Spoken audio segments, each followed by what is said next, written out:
Hello, ladies and gentlemen, it's the Historical Gamer once again, and today I'm returning to Order of Battle World War II. We're on to the Battle of New Caledonia. Japan successfully defeated the United States at the Battle of Midway, again won the Battle of Guadalcanal, and that has led to the attack on the United States controlled island. Was a French colony, I believe, in the South Pacific of New Caledonia, which controls the supply lines, the vital supply lines between the United States and Australia. Victory here will be key in allowing Japan to invade Australia. However, that is not the point of this video. I'm just giving you an update on where the video game portion of the video is. The real point here is we're going to be closing out the final piece of this now 5-part series, I believe it is, of interview that I did with my father for the Veterans History Project 8 years ago for the Library of Congress. Actually, 9 years ago now, I think, now that I think about it. But we're going to be closing out with the final piece, which really deals with his post-active military period. So he's a major in the U.S. military. He was involved in some of the work on making sure that Kent State didn't happen again, also had been involved in the creation of some of the doctrine for dealing with public disturbances. We discussed that in the last video. We also discussed the latter part of his tour in Vietnam. And with all of that said, we're now jumping back into his experience as he's an active duty military officer looking to pursue a further education, and he begins to transition to the Army Reserve, the final phase of his 35-year military career, which started out in the Guard, transitioned into the active duty military, and ended in the Reserve, retiring with the rank of Colonel. With all of that being said, we're going to go ahead and jump in to the interview, and again, I hope you enjoy it. So I was invited to North Carolina because of the results of that test, plus my application, which is a very extensive application. I was invited to compete for what was called a Moorhead Fellowship. And a Moorhead Fellowship is involved at the time. Bear in mind, this is 1970. So, inflation has taken its course since then. But it was worth $5,000 and all tuition and fees and books. So it was a very, very lucrative deal. So I went down there. I ended up competing against a bunch of ex-military Navy guys, nuclear submarine guys, as it turns out, from Admiral Rickover's program in the Navy, which I'm sure you know is a very competitive program. And I was fortunate enough to be one of the 2 of the 10 of us who competed to be offered a Moorhead Fellowship. And of course, I hadn't heard. I actually had heard from MIT and Dartmouth.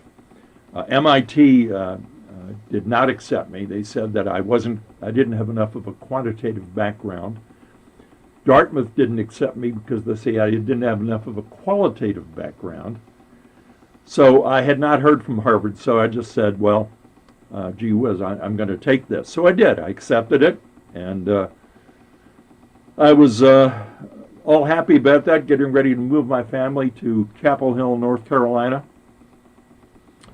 from Fort Gordon or Augusta, Georgia. I was getting out of the Army, of course, at that point in time. So you were going inactive. I was going to the reserve, right. All right. And your rank right now was? I was a major. All right. Right. So about 2 or 3 weeks after I had accepted the Moorhead Fellowship from North Carolina, I was notified by Harvard that I'd been accepted. No scholarship, offered all kinds of loan funds, but no scholarship. Well, my family and I had a long discussion, as you might imagine, discussing the pros and cons, and naturally the Harvard thing was very tough to turn down, so we didn't turn it down, and I had to get back to North Carolina and reluctantly give up the Moorhead Fellowship and instead attended Harvard to get my MBA at Harvard Business School, which I did receive in 1972. During the time that I was at Harvard, I was unable to participate in the Army Reserve because of the very demanding academic schedule, as I'm sure you can imagine. But as soon as I got out of Harvard, I was offered, one of the positions I was offered was one in the Chicago area in Deerfield, Illinois, with Baxter International as assistant to the president of the company. I accepted that position, and when I got out here to the Midwest, I got involved with a unit in the Chicago area, and actually Arlington Heights, Illinois, and it was called the 85th Division Training. It was a training division, not a military police unit, but since I'd been a basic training commander, that fit very well. But actually, the position I was offered, and again, I was still a major at that point, I was offered a position as the provost marshal or chief of police for that unit. And that was a unit that was charged, a brigade, that's a unit of 4 battalions, a unit that was charged with the responsibility for training in the 5th Army area. Again, the 5th Army is kind of the Midwest, the classic Midwestern states. So you're back in the same Army area that you were in? I am. I am. And just quickly going back to your time at Harvard, today the military has all these things where they offer, the Oh, I got students. nothing from the Army except GI Bill. So the Army didn't offer to pay for your schooling?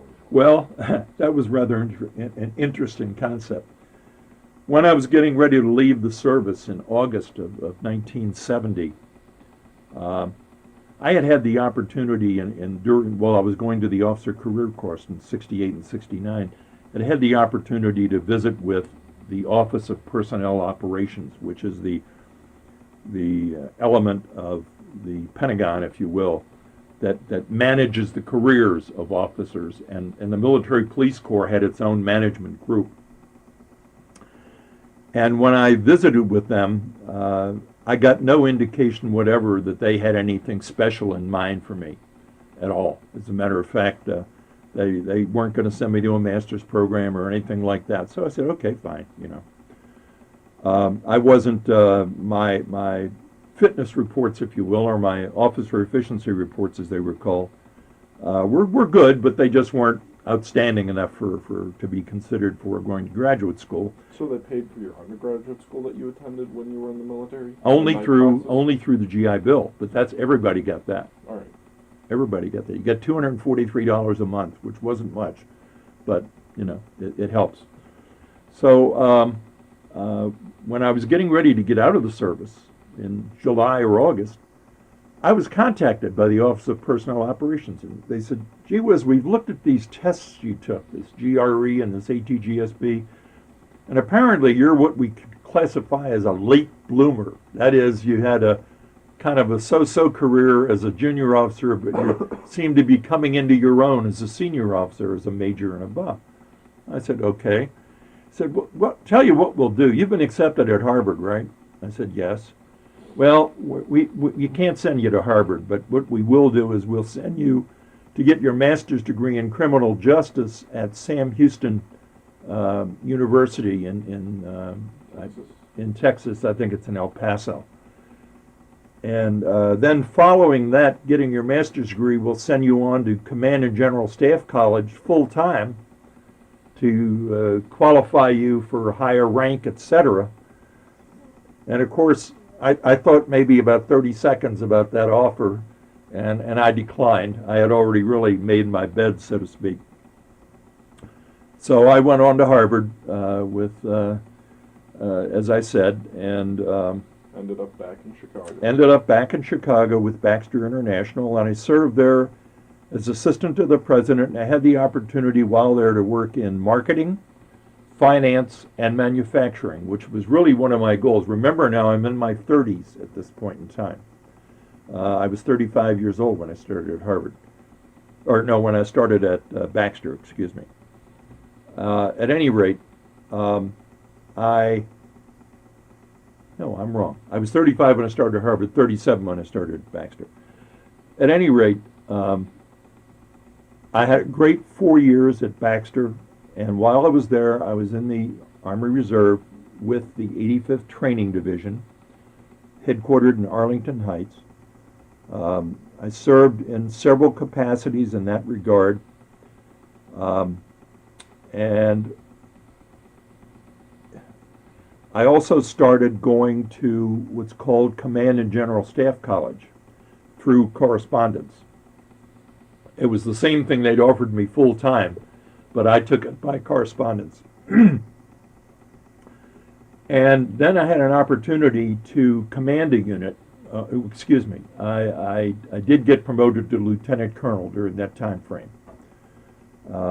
And then I had the opportunity to command a military police unit that was located in Chicago at near O'Hare Field at Manheim and Higgins Road, the 327th Military Police Battalion.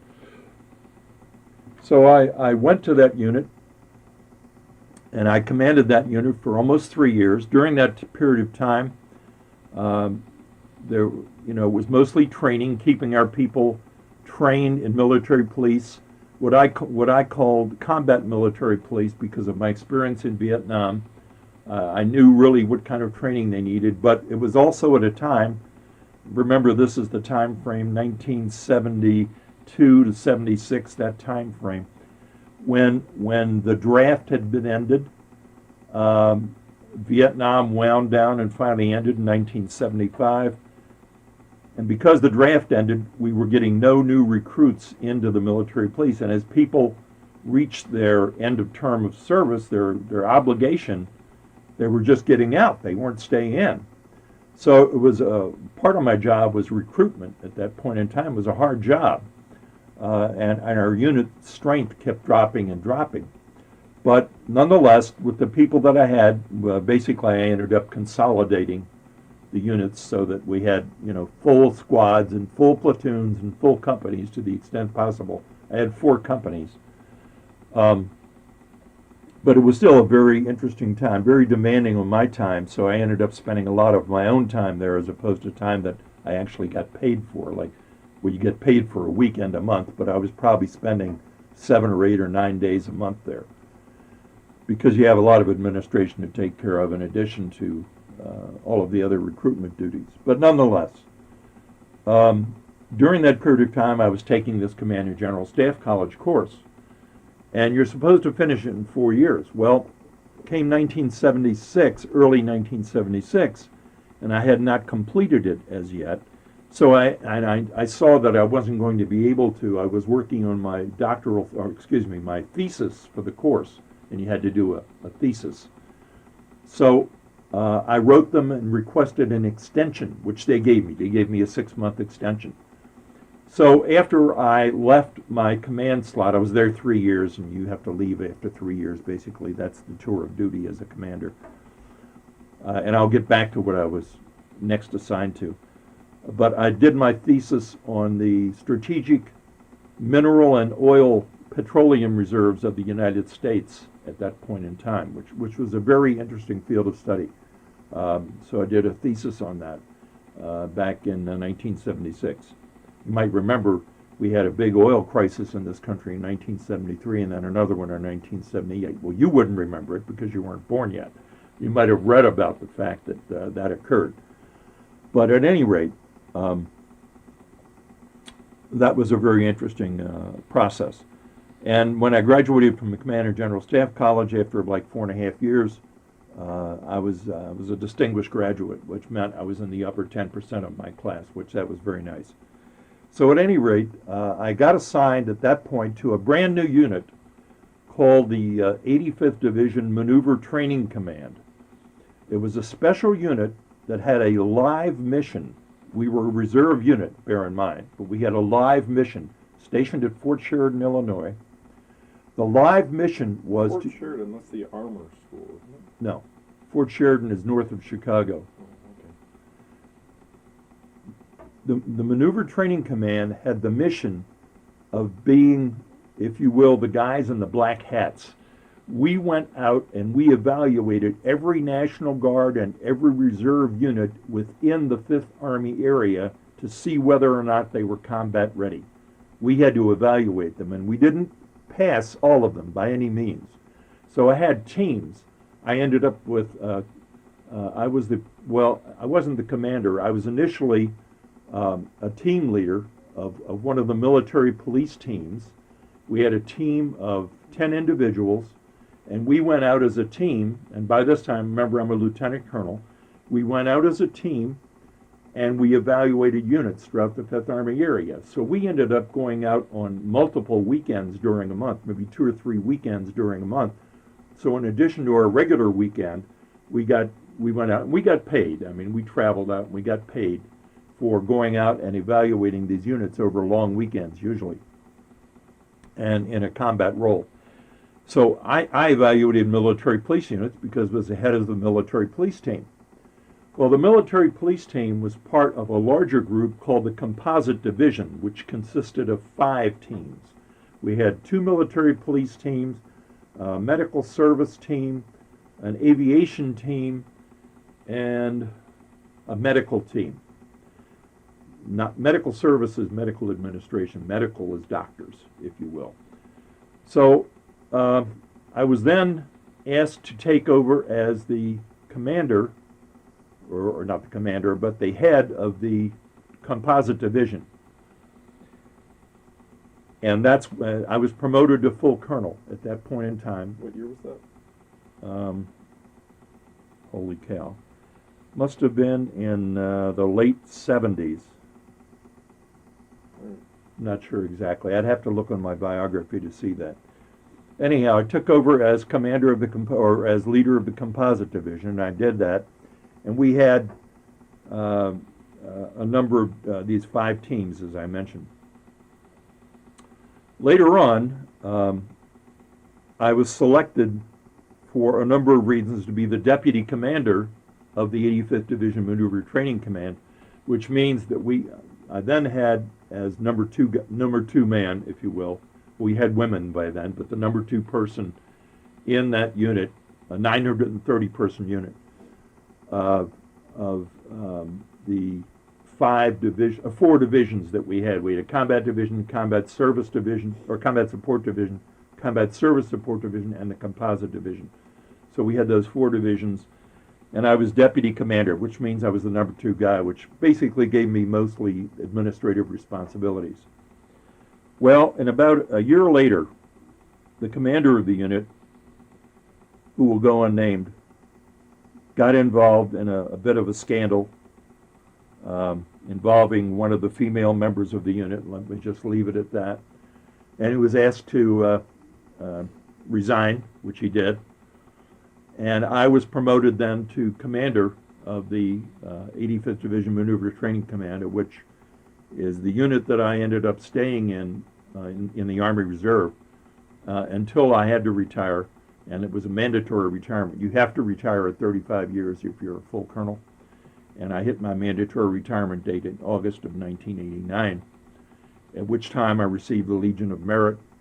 And of course, I'd received a number of other awards in my career, but fortunately, never the Purple Heart, I'm happy to say. But, and then following that assignment, or following that retirement, I was in retired reserve from 1989 until I turned 60 years old in 1995, and which I then became full-time reserve. And actually, during that period of time when I was in retired reserve, Full-time retired? well, I'll get back to that in a minute. When I was in retired reserve during that 6-year period from 1989 to 1995, I had orders that sent me, if the balloon went up, if you will, that would have sent me to Fort McNair as a planning officer at the Pentagon, basically. At that point in time, had war broken out in any way. It did not. Frankly, So the Gulf War the Gulf War had not occurred yet. No. Oh, Well, during it that occurred, time but they didn't call me up. All right. The early Gulf War, the '91 Gulf War, came up. Yeah.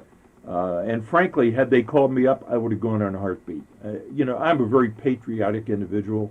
I'm that way to this day, and I will never not be patriotic. I mean, to me, that's very important, to serve your country and to do it well. Do it as well as you can. At any rate, when I reached age 60 years old in 1995, then I moved to the total retirement. In other words, I could not be called up for anything. And I began drawing retired pay at that point in time. But that kind of concludes my military career. So, is there anything you'd like to add before we conclude this interview? Well, I will say this. I ended up spending 35 years in either the National Guard, active duty, almost 10 years active duty, and the Army Reserve. During the time that I was in the National Guard and the Army Reserve, I think my military involvement helped me greatly in my civilian career because, as you know, I've been quite successful in my civilian career.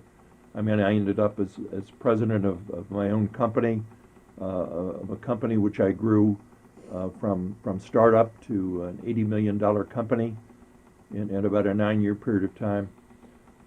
And I've been involved in startups of 2 other companies, and I think have been very successful in my career. I now teach at the university level. I teach entrepreneurship. I teach small business management. I teach finance. I teach marketing. I teach general management.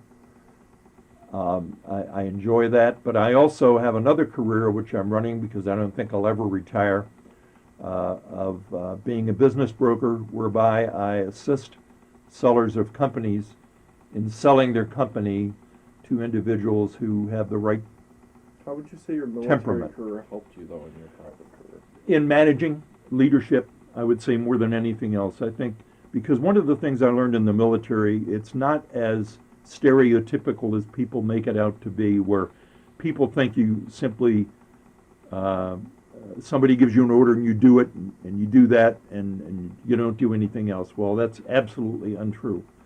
I found in the military you find ways to get things done without necessarily having the orders. You take the initiative.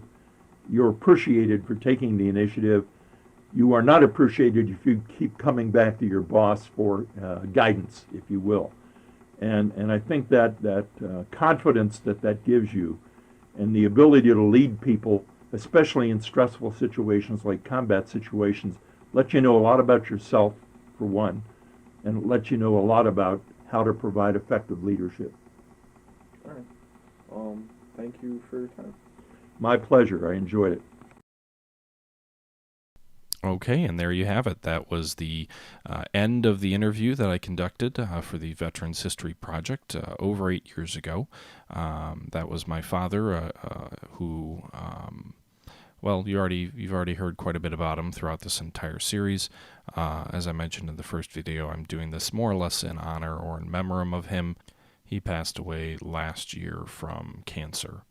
But with that being said, I hope that you all enjoyed the series, and let me know what you guys would like to do more of. I think this was kind of a unique series. Obviously I was doing it for my own personal reasons, but I like the idea of combining interviews of soldiers with gameplay.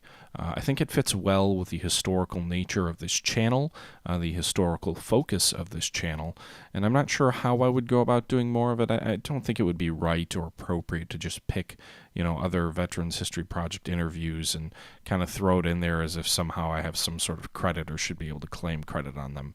But I think it would be neat to be able to do something like this again. So, we'll see. I'm not sure where this will go. But with that being said, I hope everybody here enjoyed this series, and I'm not going to talk too much about the battle that you see going on here on New Caledonia. I'll talk about that in the next video of the Order of Battle World War II series.